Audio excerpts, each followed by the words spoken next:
A scream, the screech of tires. And in a resort town in Sardinia, a billionaire's wife looked from her steering wheel to the young woman lying on the crosswalk, the nanny she had just hired. In that moment, a life ended, an empire trembled, and a single question was born for investigators.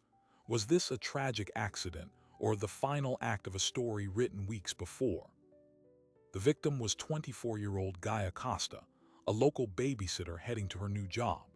The driver was Vivian Alexandra Spoer, wife to one of Europe's most powerful airline CEOs. This is the story of a collision that shattered two families and ignited an investigation that would ask, in the shadow of immense wealth and privilege, where does accident end and accountability begin? The answers would lie in the 50 seconds before impact, in a luxury SUV on a sun-drenched Italian road. To understand the collision, you must first understand the two roads that led to it.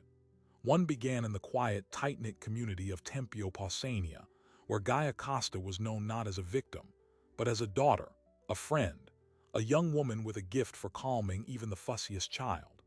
At 24, she had built a small but trusted reputation as a babysitter for families in the exclusive Costa Smeralda. She was saving money, friends said, with dreams that stretched beyond the island. On Tuesday, July 8th, she was on her way to a new assignment, a last-minute booking for a family in Porto Cervo. She took the pedestrian crossing on Via del Porto, a zebra strip under the bright Sardinian sun. The other road was one of immense privilege. It led to a private villa owned by Carsten and Vivian Spoer. Carsten Spoer, the chief executive of the Lufthansa Group, a man steering an airline empire with over 100,000 employees.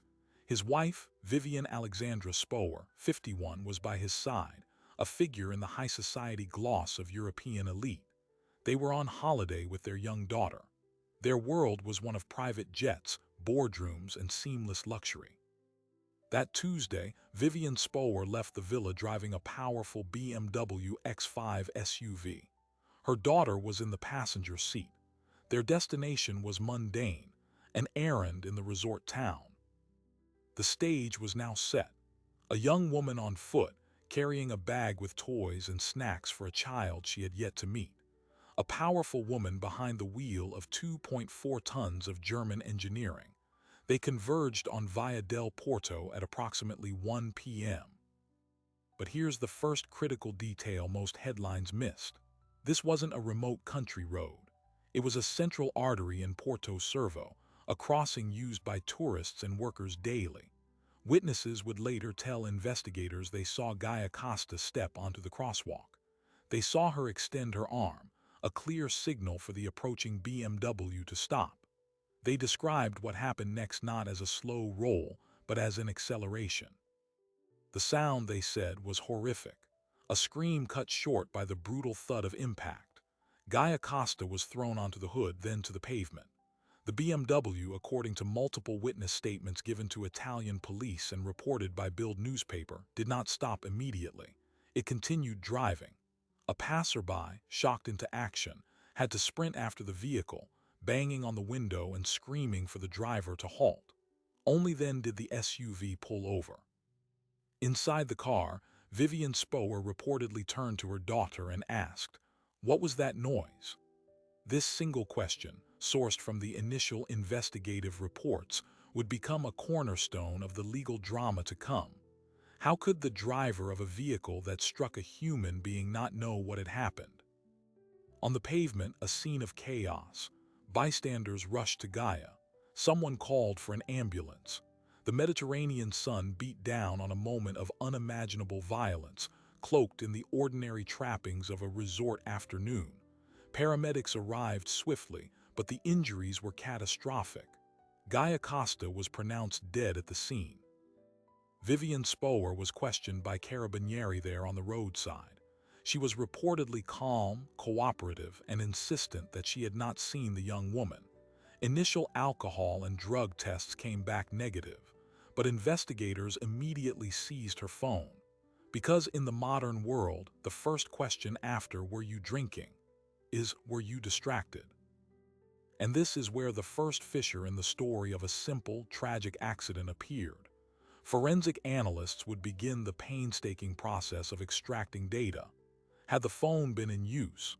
Was a message sent, a map checked, a call active in the seconds before impact? The answer would take weeks, but the mere possibility changed the narrative entirely. Meanwhile, the human aftermath unfolded with brutal speed. Gaia's family in Tempio, Pausania was shattered. Her father, her mother, her friends. A community plunged into grief. Antonello Dizzini, the Costa family lawyer, would soon tell the media, "At this time, we must respect the pain of a destroyed family." Their pain was private, raw, and absolute. The SPOA response was, by contrast, managed by teams. The family returned to Germany within days. A statement was released by Vivian Spoer's attorneys. It expressed her dismay and deep regret over this very serious accident, and stated she placed herself at the complete disposal of the Italian judicial authorities. It was a textbook legal response, careful, remorseful, and designed to say nothing that could be used in court. But the two worlds had collided, and now the forces within them began to move. The Italian prosecutors opened a formal investigation for vehicular homicide.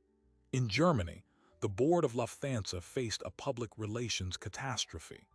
Carsten Spoer, the CEO who had navigated the airline through bankruptcies and a pandemic, was now personally linked to a sensational tragedy. And then the first major piece of evidence leaked to the press. A witness came forward with a dash cam. The footage was short, blurry, but undeniable. It showed the BMW's approach.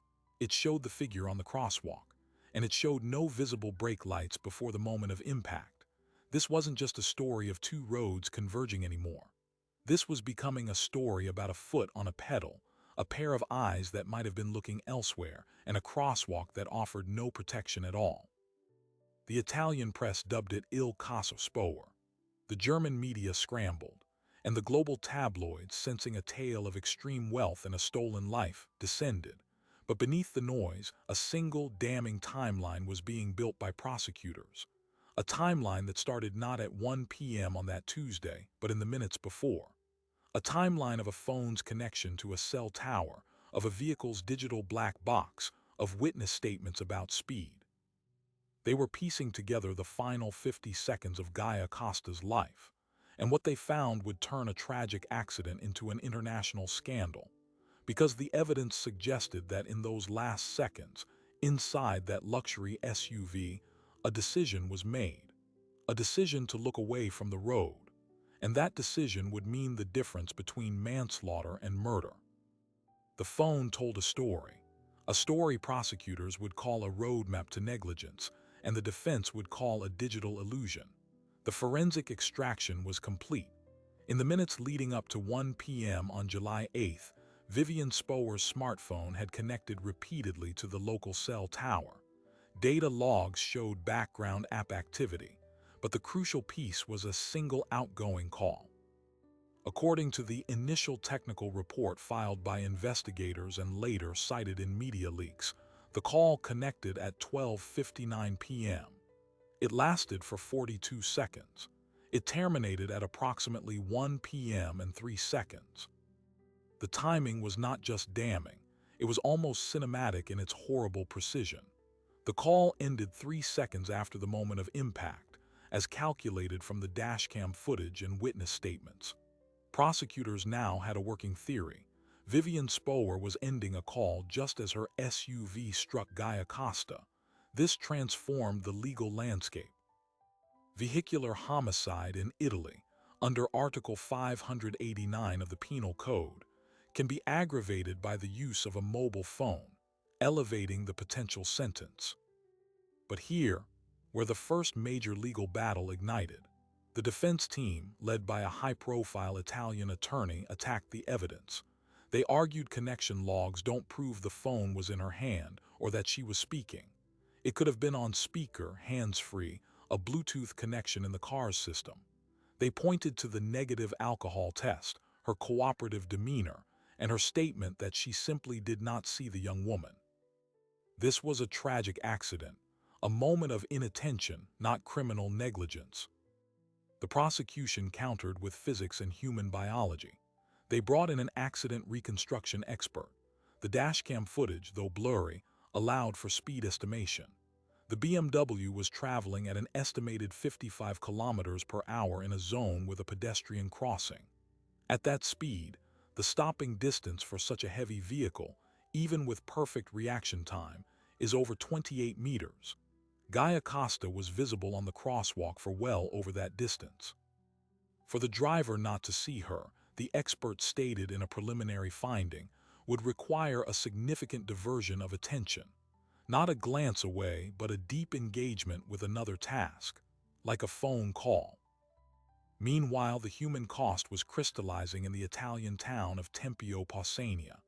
Gaia Costa's funeral was a sea of grief, attended by hundreds. Her father, a local tradesman, stood stoic and broken. Her mother was inconsolable. The community's anger began to simmer, directed not just at the driver but at the perceived impunity of wealth. "They go home to Germany," one neighbor told a reporter, "and we are left with a grave." This public sentiment put immense pressure on the local prosecutor's office in Tempio Pausania. They were no longer just investigating a traffic accident. They were navigating a volatile social drama with international eyes watching. They needed more than phone logs. They needed to prove willful, dangerous distraction. And then a second witness emerged. This one wasn't on the street. He was in a cafe with a terrace overlooking Via del Porto. He came forward reluctantly, fearing media attention, but his testimony was explosive. He told investigators he saw the BMW approaching. He saw the young woman step onto the crosswalk and raise her arm. And then he said he saw the driver's head. She was looking down, he stated. Not at the road, but into her lap, at a phone. He maintained this view for several seconds before the impact. His statement gave the prosecutors the eyewitness corroboration they needed to challenge the hands-free defense. The story was now a perfect storm for the global press. A billionaire's wife, a dead babysitter, a phone, and an eyewitness. Headlines shifted from tragic accident to did she look down? In Germany, the board of Lufthansa convened emergency meetings. Carsten Spohr was not just a CEO, he was the public face of the company's safety brand. German engineering, German precision, German responsibility. This personal tragedy threatened to stain that carefully crafted image. The company's stock price experienced a minor but noticeable dip on the Frankfurt Exchange. Behind the scenes, a fierce negotiation began. Not in a courtroom, but through lawyers and back channels. The Costa family's civil suit was a foregone conclusion, but the criminal case was the true battlefield. The prosecution, armed with new evidence, began to discuss the possibility of pushing for a charge of aggravated vehicular homicide, which carries a prison sentence of up to 12 years. It was at this moment that Vivian Spohr's legal team executed a pivot. They stopped arguing about the phone and changed the terrain of the fight entirely. They commissioned their own independent expert analysis of the accident scene. Their expert focused on two things: sun glare and a potentially obscured sightline.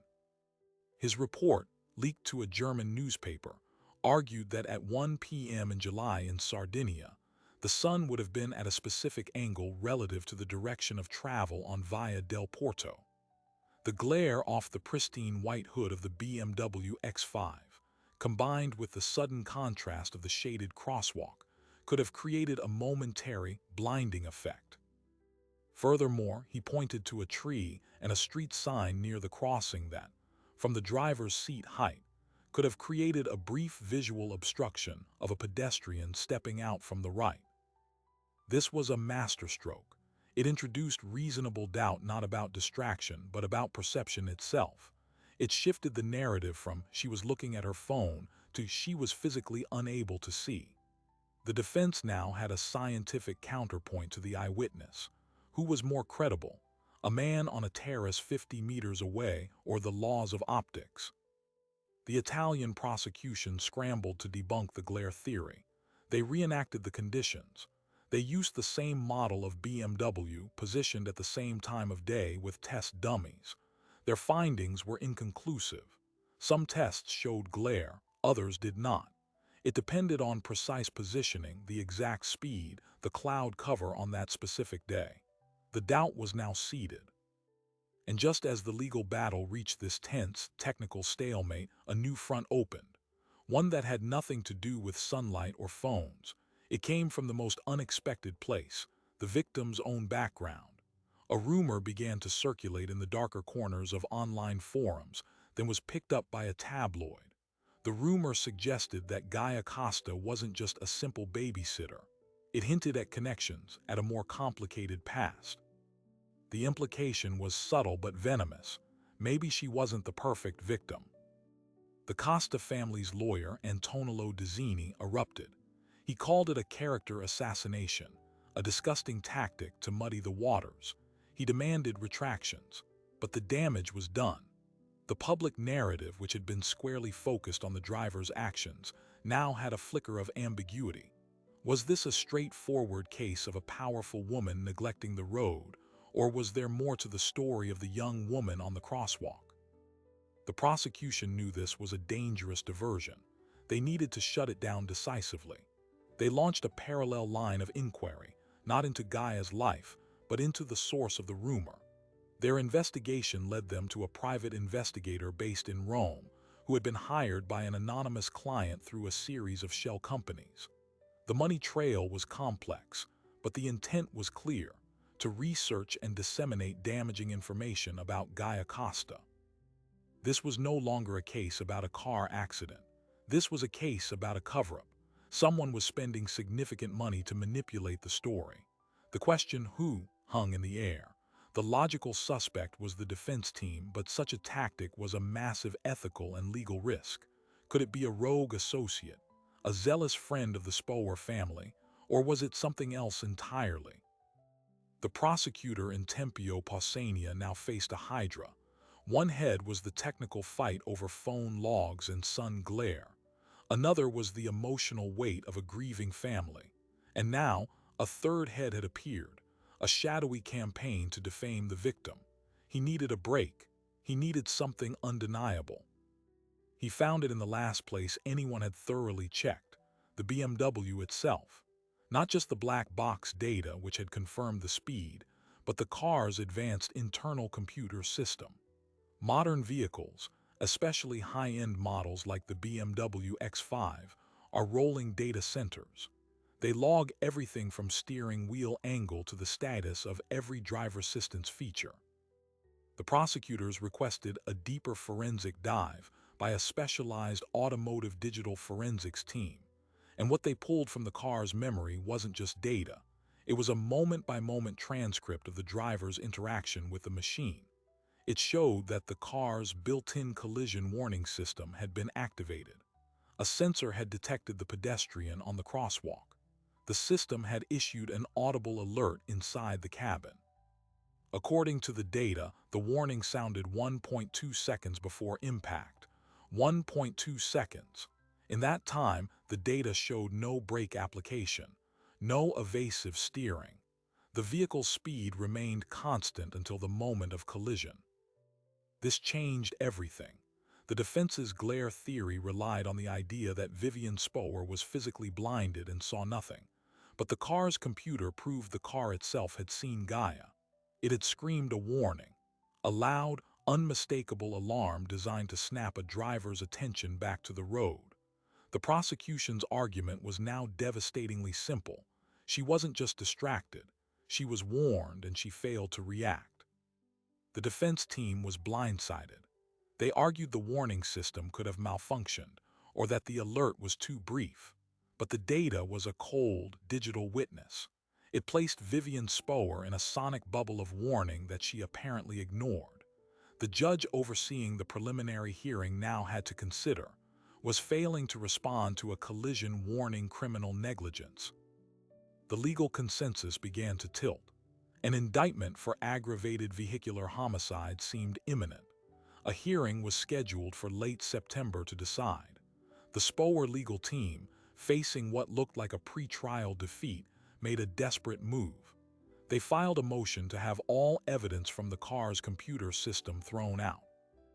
They claimed the data extraction was performed without proper chain of custody protocols by the Italian police, and that the software used was not certified for forensic use in Italian courts.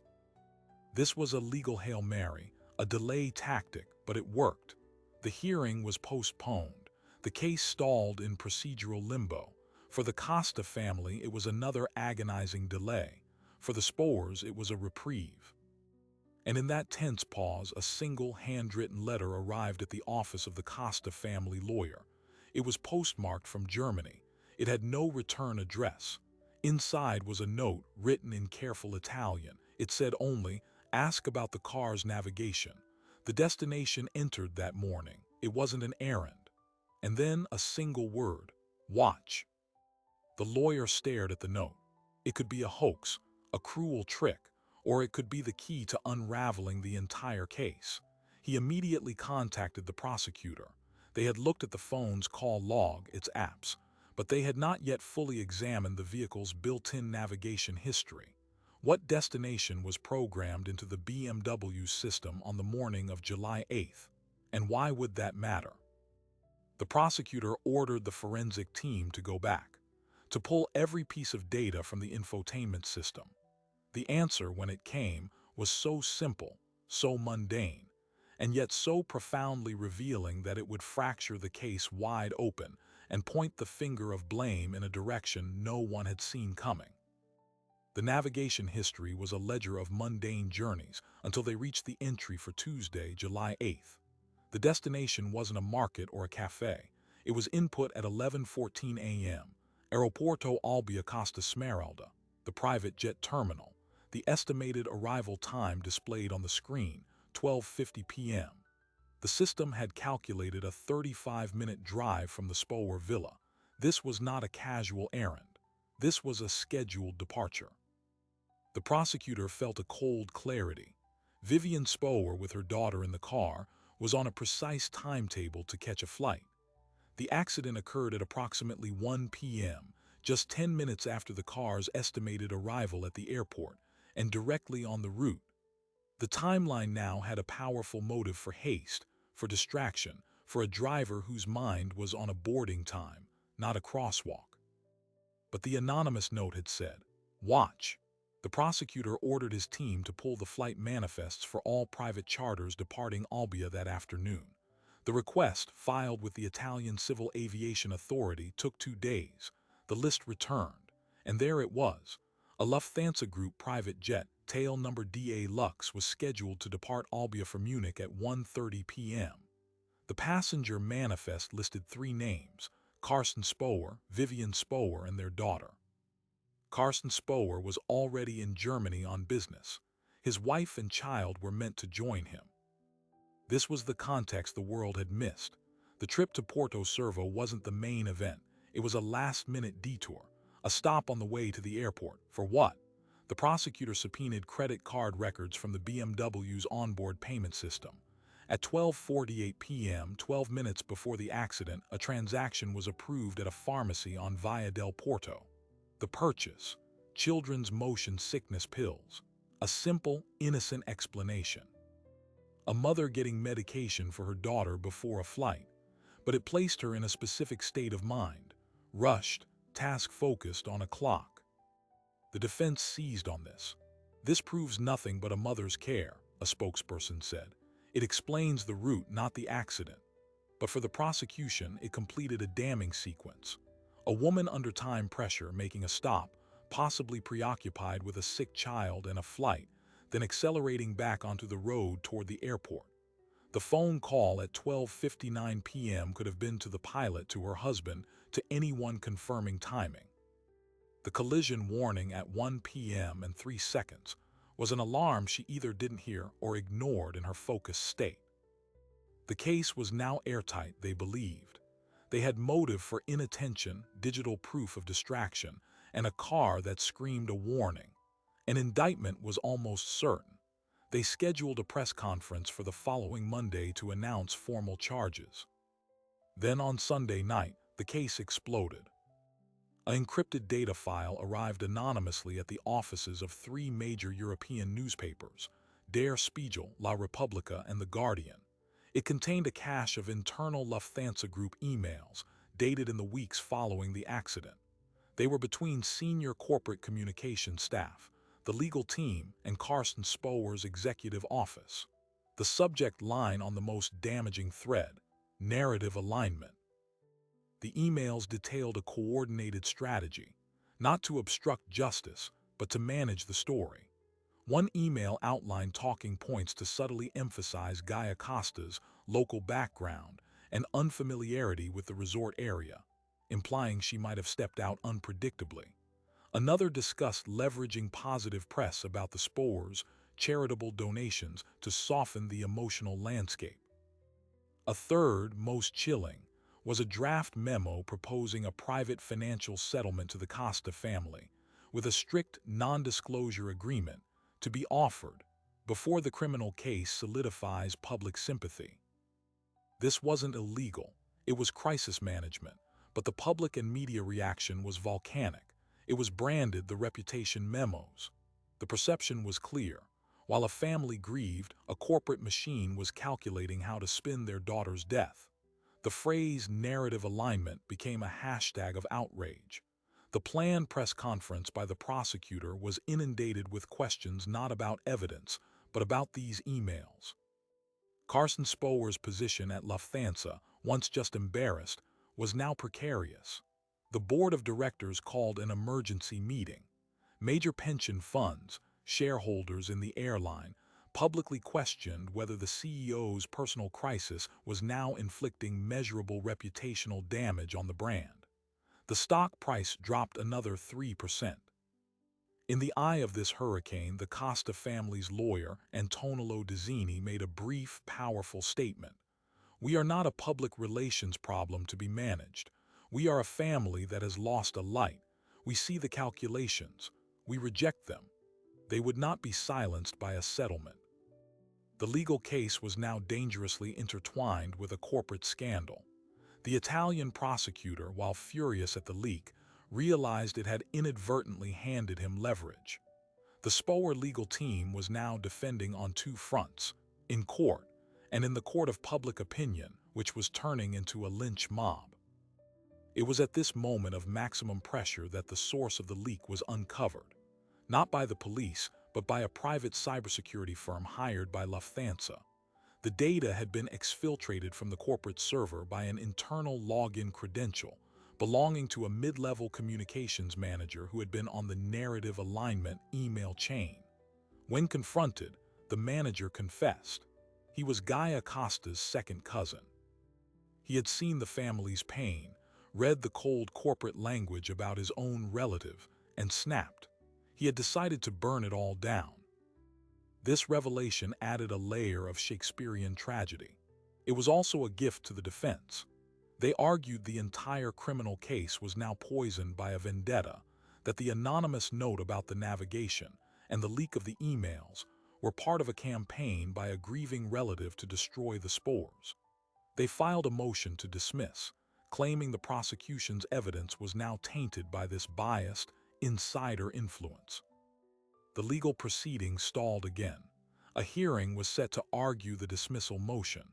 The world watched, expecting a dry legal debate. They got something else entirely.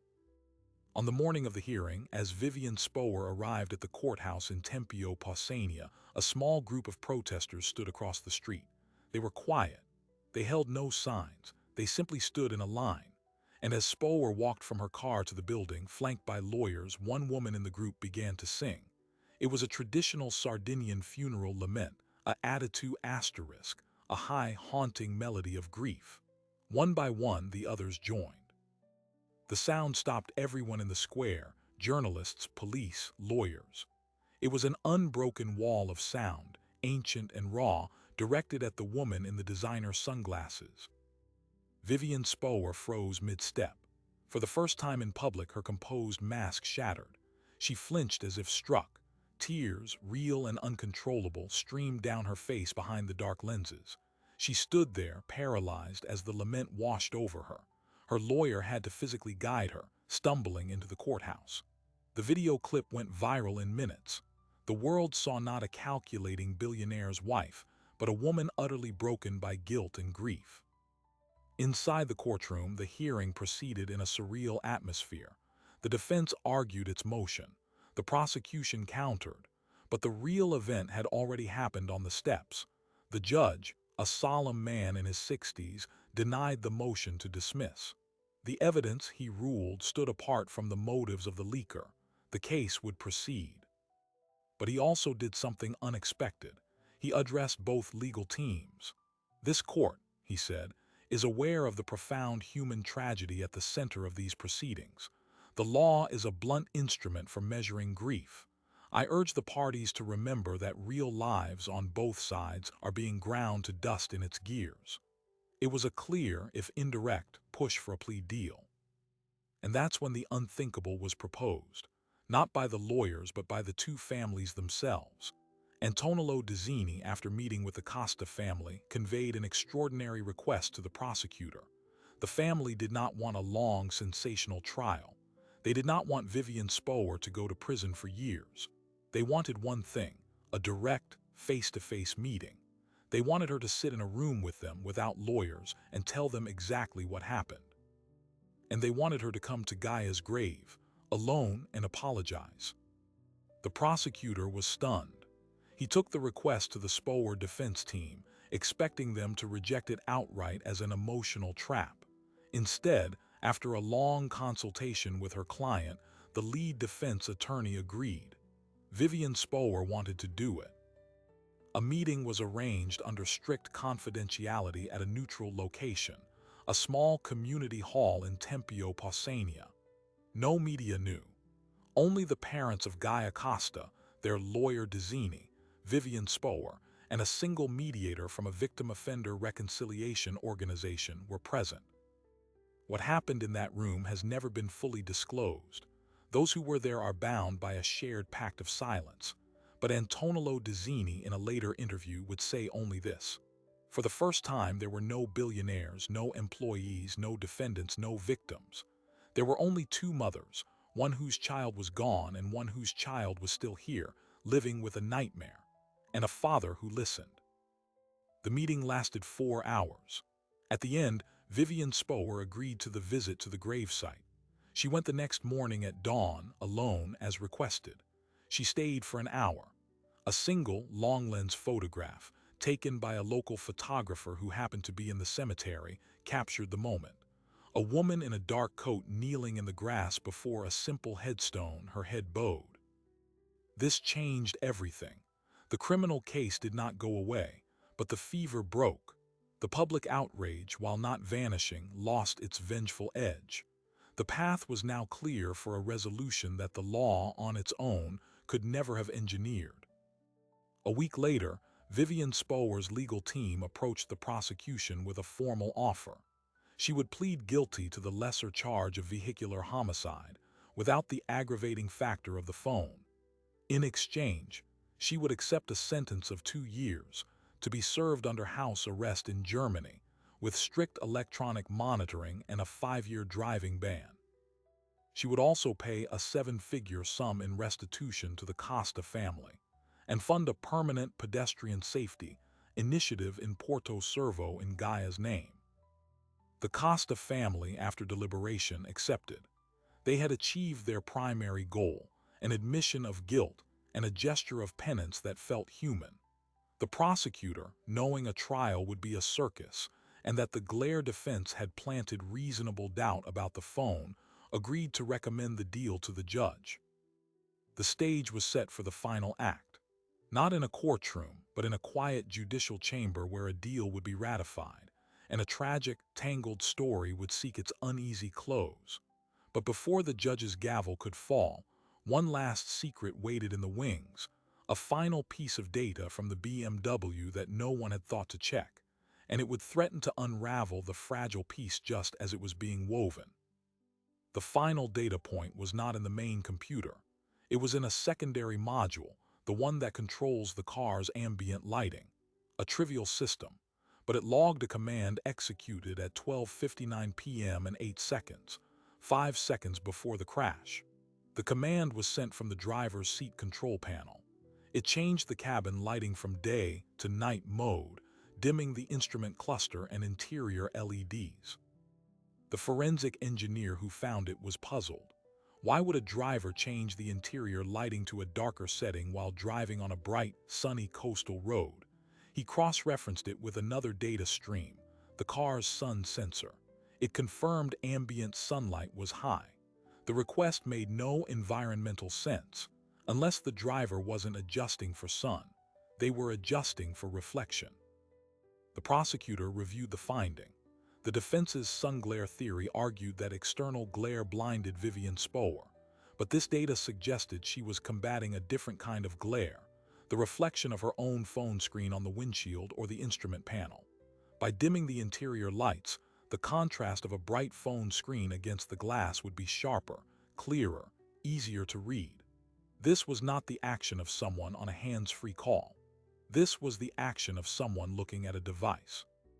He presented this to the defense team on the eve of the plea hearing. It was the last card. It corroborated the witness who saw her looking down. It turned a minor comfort setting into a silent witness to distraction. The defense had no technical rebuttal. The plea deal, already fragile, now felt like the only sane exit.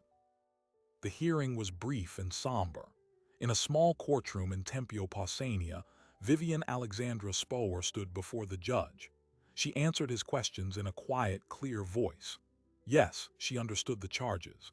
Yes, she was pleading guilty voluntarily to the single count of vehicular homicide.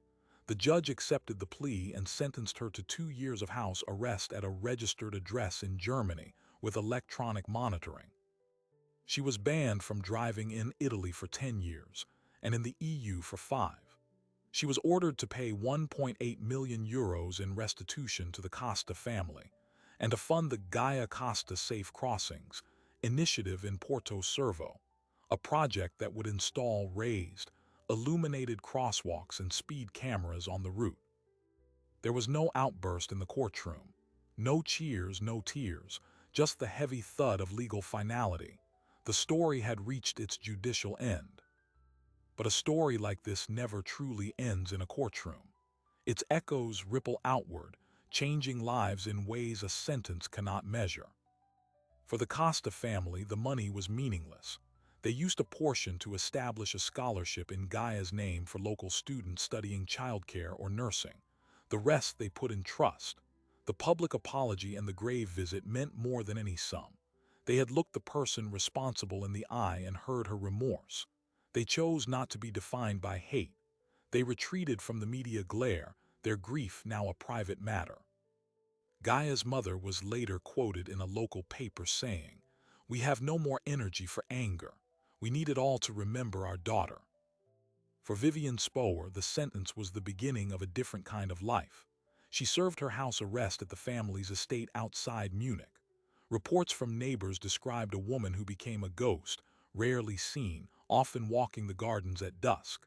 Her marriage to Carsten Spoer, strained by the very public unraveling, reportedly survived but under a permanent shadow.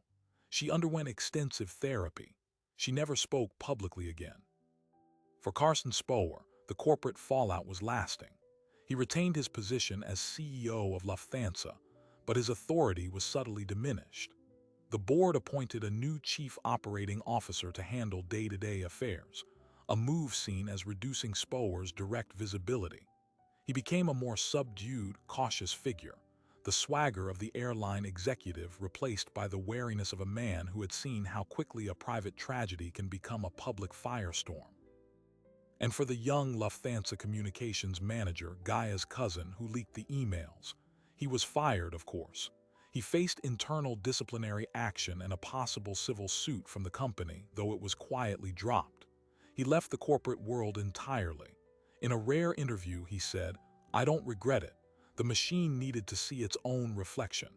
I just held up the mirror." The town of Porto Cervo got its safe crossings. The Gaia Costa crosswalk on Via del Porto is now one of the safest in Sardinia, with flashing lights and a reduced speed limit.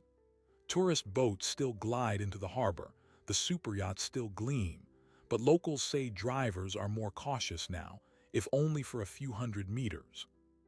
A year after the sentencing, a single, final piece of news emerged, so small most international outlets missed it. The private investigative firm that had been hired to dig into Guy Acosta's background was shut down. Its owner was charged with fraudulent practices in an unrelated case. When police raided his office, they found his files.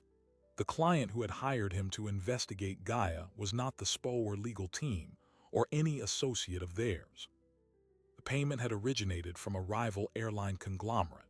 A competitor had seen an opportunity to destabilize the Lufthansa CEO by making the victim seem unsympathetic, thereby prolonging the scandal and keeping Spoer in the headlines for all the wrong reasons. The corporate war, it turned out, had used a young woman's death as a battlefield long after she was gone.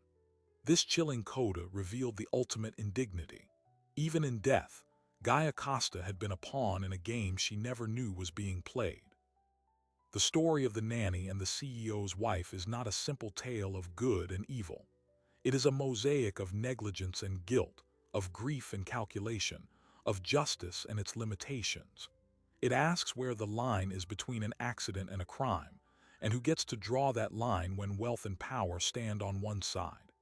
In the end, a young woman lost her future, a woman lost her freedom, and a community lost its innocence. All because of 50 seconds on a sunny road, a glance that should have been forward, and a crosswalk that became a tomb. The final image is not of a courtroom or a jail. It is of two women at two different graves. One mother visits her daughter, placing fresh flowers on the stone in Tempio, Pausania. Another woman, in a garden in Germany, lives a life that is, in its own way, a living memorial to a mistake that can never be undone. And between them, the silent, enduring question, was it enough? So what remains, after the sentences are served and the headlines fade? This story endures not as a singular anomaly, but as a stark reflection in a dark mirror. It shows us the terrifying physics of modern life, where a single distraction, magnified by privilege and pressure, can obliterate a future. It asks us where our own attention lies when we are behind the wheel or walking across a street, in a world designed to pull our gaze away from each other. The road in Porto Servo is just a road, but the two roads that met there represent a fundamental split in our reality. One is the physical world of flesh and asphalt and consequence. The other is the digital world in our palms, a realm of messages, maps, and endless diversion. We are all constantly navigating between them. The tragedy of Guy Acosta is the catastrophic failure of that navigation. It challenges the very idea of an accident. When distraction is a choice we make countless times a day, when a device is designed to captivate our glance, where does personal responsibility begin and end? The court could only judge the act. It falls to us to judge the environment that makes such acts not just possible, but commonplace. The haunting lesson is that there are no monsters here, only human beings, flawed and fragile, making choices within systems of wealth, of technology, of time, that amplify their mistakes into tragedies. The billionaire's wife and the local babysitter were, for a fleeting moment, equal before the same immutable laws of force and mass. Their stories remind us that no amount of money or status can suspend those laws. It can only attempt to manage the aftermath. Perhaps the true memorial is not in the stone in Tempio, Pausania, or the safe crosswalk that bears her name. It is in the moment you choose to put your phone down while driving. It is in the conscious decision to look up, to see the world and the people in it fully, to recognize that the most important notification is the one happening right in front of you. These are the stories that define the fragile contracts of our shared existence. Stories of power and powerlessness, of attention and neglect, of how we care for, or fail, one another in a fractured world. If you want to dive deeper into the human dramas unfolding in the shadows of wealth, power, and consequence, make sure you're subscribed. Because the world is full of crossroads and every one of them has a story. We'll see you at the next one.